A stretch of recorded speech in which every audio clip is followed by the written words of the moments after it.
churches, right, in terms of the origins of synodality and the way that we understand them, rather than trying to bring that into the modern world in a new way. He would carry the tradition of it, which I do believe was Pope Francis's intent when he started that process and wanting us to have that encounter with the Eastern way of understanding dialogue and communal acceptance, listening, etc. That process is certainly something that comes from those roots and that understanding.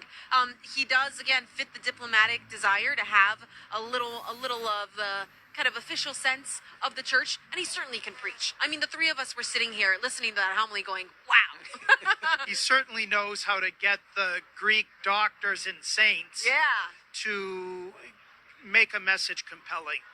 And that knowledge of where you find those types of fonts and being able to put them in one place.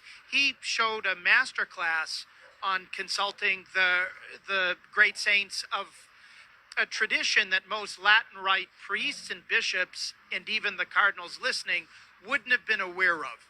He checks the box of the Roman Curia. That's right. And he also checks that box of that continuity. When you think about how he does have the intellectual vigor of a Ratzinger, he does have that understanding of the world of a John Paul II, as well as a view of the Eastern churches that Pope Francis was so known for. Right. I'm going to guess, I could be wrong, but I'm pretty sure he's the only person throughout the whole Novum Dialis who quoted or referenced the doctor of the church from Armenia, Gregory of Narek. Yes. With the Book of Lamentations, and it's beautiful stuff. So I think under that hypothetical pontificate, he would continue to unfold for the church the treasures of Eastern Christianity. So that would be a huge bonus.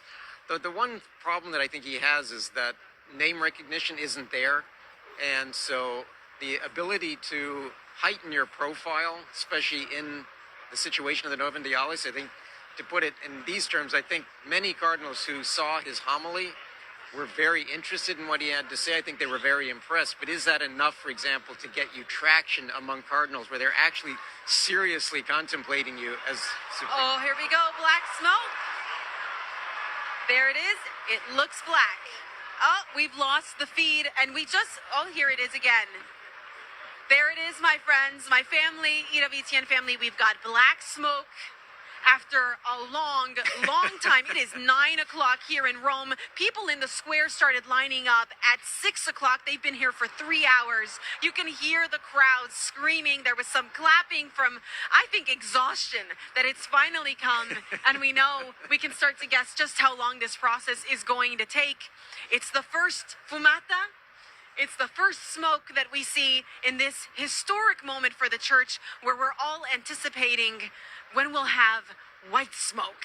As much as Italians were waiting for this moment to see smoke, I think they're waiting for their cena even more. And there are a lot of people hungry. 9 o'clock is a little later than the typical late Roman eating time. And I'm guessing there are about 133 cardinals who have that same sentiment. Absolutely. Take a look at that crowd. I mean, it's just incredible. People are very quickly leaving. I think it is because they're very hungry. But there was a moment right before we saw the smoke where all of the screens in the square went down. The anger, I thought we were going to have a revolt. There was anger here. Immediately I was like, wait, I'm so glad that we're up high, because people might go storming in anger because they cannot see the chimney and the famous seagull, which in a very smart way was not there when the smoke came out. Now, one thing too is that this is a good demonstration. 133 ballots plus all the notes. That's a lot of smoke.